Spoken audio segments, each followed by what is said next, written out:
আসসালামু আলাইকুম রহমতুল্লাহি ওবরাকাতুহ।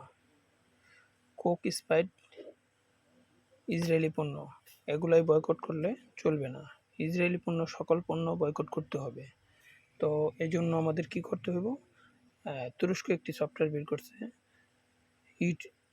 প্লে স্টোরে যাইয়া নো থ্যাঙ্কস নামের একটি সফটওয়্যার, এই সফটওয়্যারটি ডাউনলোড দিলে আপনি এই সফটওয়্যারের ভিতরে আমি ঢুকি, শর্টকাটে আমি দেখে দিয়েছি।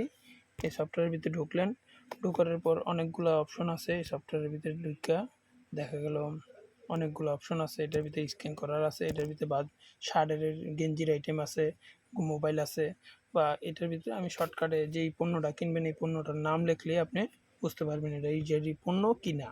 তো এখানে এই যে 3টা দাগ আছে, থ্যাঙ্কস লিঙ্ক, এই যে এটার ভিতরে ঢুকলাম। ঢোকানোর পর আমি এখানে নাম লিখব। তো এখানে কি লিখবো? আমি এখানে লিখলাম আমি কোকা কোলা। কোকা কোলা, দেখেন কোকা কোলা ইসরায়েলি পণ্য, এই জন্য নামটা চলে আসছে।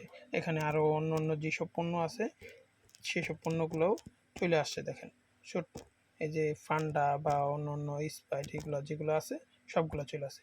এখানে আমি লিখলাম যে আমি ডাব সাবান কিনতে গেলাম, ডাব সাবানটা আমি নিলাম, নিয়ে সেই উপরে যে নামটা থাকে সেই নামটা আমি সার্চ দেব।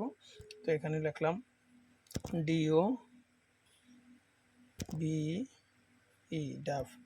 ডাব, দেখেন সুন্দর ডাব আইসা পড়ছে, তার মানে এটা ইসরায়েলি পণ্য, আমি কিনবো না। যখন আমি দেখা যেতেছে একটা পণ্যর নাম জানি না, সেই পণ্যটা আমি দেখলাম এখানে মালয়েশিয়ার একটা পণ্য, ঠিক আছে, সাফি শাইলা আমি লিখলাম।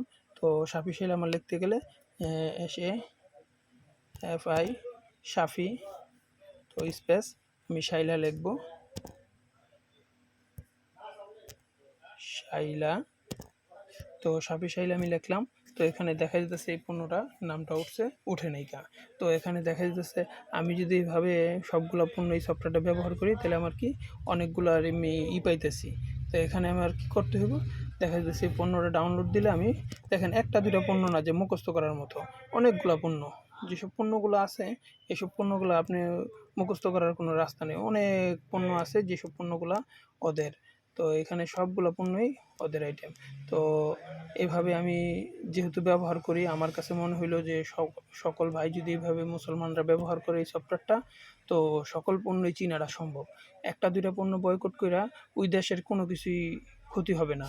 তো এই জন্য সবগুলো পণ্য বয়কট করলে এদের অর্থনীতি ধস নামবে। তো ইনশাল্লাহ আশা করি সবাই এই সফটওয়্যারটা ব্যবহার করবেন। আসসালামু আলাইকুম রহমতুল্লাহি ওয়া বারাকাতুহু।